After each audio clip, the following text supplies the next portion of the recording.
Totoo, mahirap ang panahon today.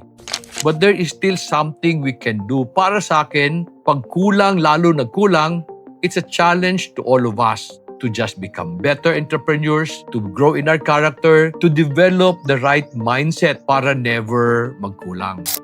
Kasi in the situation we are in, the only person we control is ourselves.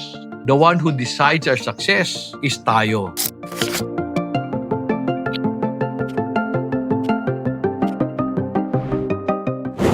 As I continue to share my belief na walang kulang sa buhay natin, one time, in one of a Zoom seminar where I talk about managing finances, merong nagtanong. Sabi niya, Sir Dong, hindi naman kulang noon. Pero paano ko pagkakasyahin? Kung mahal na ang mga bilihin, hindi nagbago ang sweldo, masama ang economy, walang opportunities. Sabi niya, hindi ko kasalanan ito. Alam mo, when I was reading the question, I struggled for that person. Kasi naintindihan ko yung pinagdadaanan niya. Kasi pinagdadaanan din namin today kung ano ang pinagdadaanan ng maraming tao. Ang gera sa Middle East continue to make life difficult because habang umaakyat ang gasolina, umaakyat ang pamilihin. Dito naman sa Pilipinas, I notice walang opportunities for growth. Huminto lahat ng construction na ginawa ng government before, tapos many of the investors have left. In fact, ang indicator ko na nagsastruggle ang economy is yung tabo namin. Tabo is market day. It happens in the province once a week. Ang tabo day namin is Saturday. Pag maraming tao, pag masaya, festive siya, ibig sabihin the economy is good. Pero today, talagang walang tao. So naintindihan ko yung nagtanong. And I feel for them. If you are in the same situation, I feel for you. Kami, we are experiencing the same thing. Aside sa paghina ng economy, the government just recently imported a lot of hog meat, karne ng baboy. Narinig ko pa na nag-import din sila ng maraming gulay like carrots, sibuyas, and it's just killing the farmers. Today, June 2026, talagang ang baba ng kita namin sa babuyan because ang mura-mura ng imported pig meat. And marami akong kaibigan nagsistruggle. Totoo, hindi natin kasalanan ito. However, ito naman ang belief ko. The situation is asking us or giving us the opportunity to improve on the way we do things and grow our character. Kasi kaibigan, wala na tayong magagawa sa economy. Wala na tayong magagawa sa leader ng bansa natin. Can you imagine? Hirap lahat ang tinututukan nila, away sa Senado, away sa Kongreso, maraming kaso na hindi maayos. And they have withheld the budget for the development of roads and other infrastructure na makakatulong sana sa atin. Pero wala na tayong magagawa doon. Ang magagawa lang natin is to improve. Sa farm namin, whenever the economy becomes worse or bad, naghahanap kami parati ng paraan to bring down our costs, to improve our income, and create new opportunities for ourselves. Kasi if I want the business to continue, hindi pwede sabihin ko, kasalanan nila eh.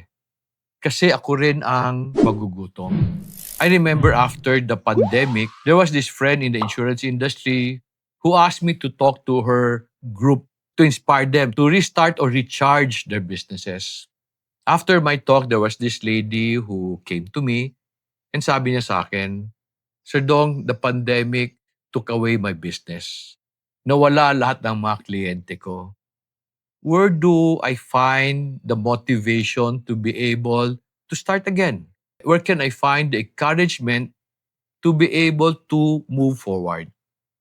Ito sagot ko sa kanya. Sabi ko, bakit ka naghahanap ng motivation sa ibang tao? Bakit? Sila ba ang magugutom pag hindi ka nagtrabaho? Sila rin ba ang magpapakain sa iyo kung hindi ka gumalaw? walang tutulong sa'yo. Totoo, mahirap ang panahon today.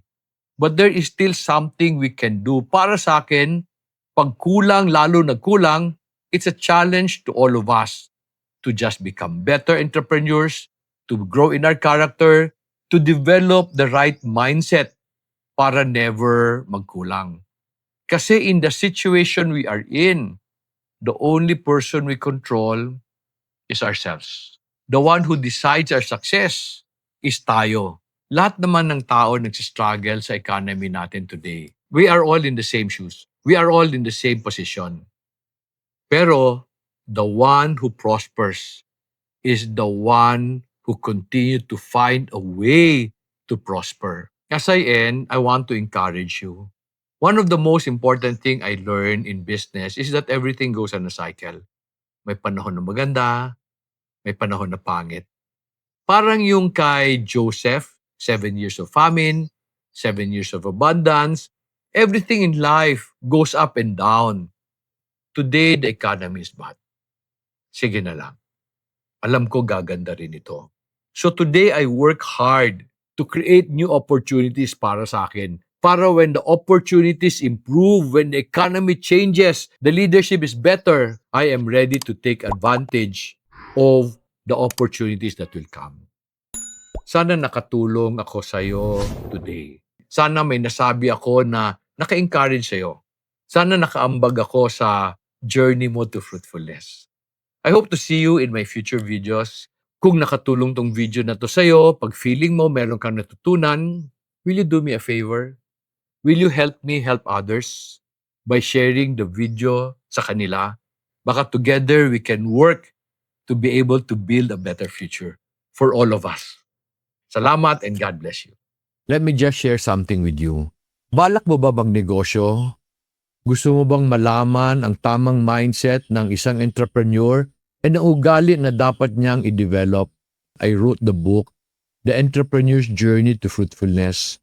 Kasi gusto ko maintindihan ng mga tao kung ano ang tamang mindset para lumago ang negosyo, hindi malugi. This book focuses on the person, the entrepreneur, the character traits that he needs to develop in order to succeed. If you want me to sign your books, you may want to check out the bundle packages of Simila sa Kinabuhi. If you call Ryan Cagadas, he will explain to you kung paano kayo makamura.